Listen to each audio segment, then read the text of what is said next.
Hello friend, તો તમારું સ્વાગત છે મારા રસોડામાં. તો અવનવી વાનગી જોવા માટે ચેનલને સબસ્ક્રાઈબ કરો. જો મારો વિડીયો ગમે તો વિડીયોને લાઈક કરો, શેર કરો, કમેન્ટ કરો. બાજુમાં રહેલ બેલ આઇકનને દબાવો, તેથી નોટિફિકેશન તમને રોજ મળતું રહે.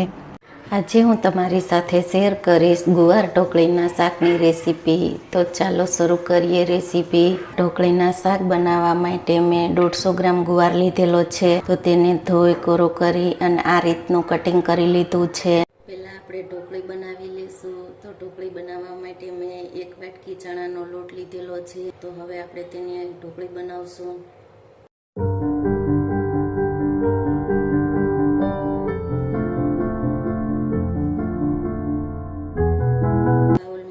ચણાના લોટને આપણે એડ કરી દીધો છે. સ્વાદ પ્રમાણે મીઠું, હળદર 1 ચપટી, હિંગ 1 ચપટી, લસણવાળી ચટણી અડધી ચમચી, અડધી વાટકી છાશનો ઉપયોગ કરશું આપણે. તો વિસ્કરની મદદથી આપણે આ રીતે બધું મિક્સ કરી લેશું અને પાણીની જેમ જરૂર પડશે તેમ આપણે પાણીનો ઉપયોગ કરશું. થોડું થોડું પાણી ઉમેરતા જશું અને મિક્સ કરતા જશું. ઢોકળીનું બેટર આ રીતે આપણે તૈયાર કરી લેશું. અને વધારે થીક નથી રાખવાનું અને આટલું પતલું રાખવાનું. એમાં આપણે 1 ચપટી જેટલા જ સોડા ઉમેરશું. તેની ઉપર આપણે 1 ચમચી પાણીને ઉમેરી દેશું. તેને મિક્સ કરી લેશું. તો બેટર આ રીતનું તૈયાર કરી લેવાનું.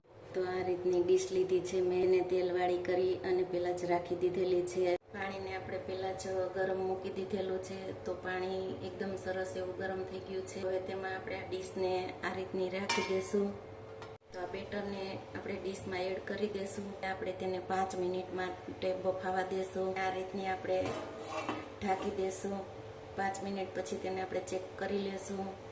6 મિનિટ જેવું થઈ ગયું છે. તો હવે આપણે ઢોકળીને ચેક કરી લેશું. આ રીતે ચાકાના મદદથી ઢોકળીને ચેક કરી લેશું. ઢોકળી આપણી બફાઈ ગઈ છે. તો ઢોકળીને 2 થી 3 મિનિટ માટે આપણે ઠંડી થવા દઈશું. ત્યાર પછી તેમાં આપણે કરી નાના નાના પીસમાં કટિંગ કરી લેશું. ઢોકળીને આપણે આ રીતે નાના નાના પીસમાં કટિંગ કરી લીધી છે. તો ગુવાર ઢોકળીનું શાક આપણે કુકરમાં બનાવશું. મોટા 4 ચમચા જેટલા તેલનો ઉપયોગ આપણે કરીશું. તેલ ગરમ થઈ ગયું છે. તો રાઈ અને જીરાનો આપણે વઘાર કરી લેશું. 1 ચપટી હિંગ, 2 ચમચી જેટલા તલ, હળદરને આપણે તેલમાં જ એડ કરી દેશું. ટમેટાની પ્યોરી 2 મિનિટ ગ્રેવી સતળાઈ જાય ત્યાર પછી આપણે ગુવારને એડ કરીશું. ગુવારને હવે આપણે એડ કરી દેશું. તો ગુવારને 2 થી 3 મિનિટ સતળાવા દેશું.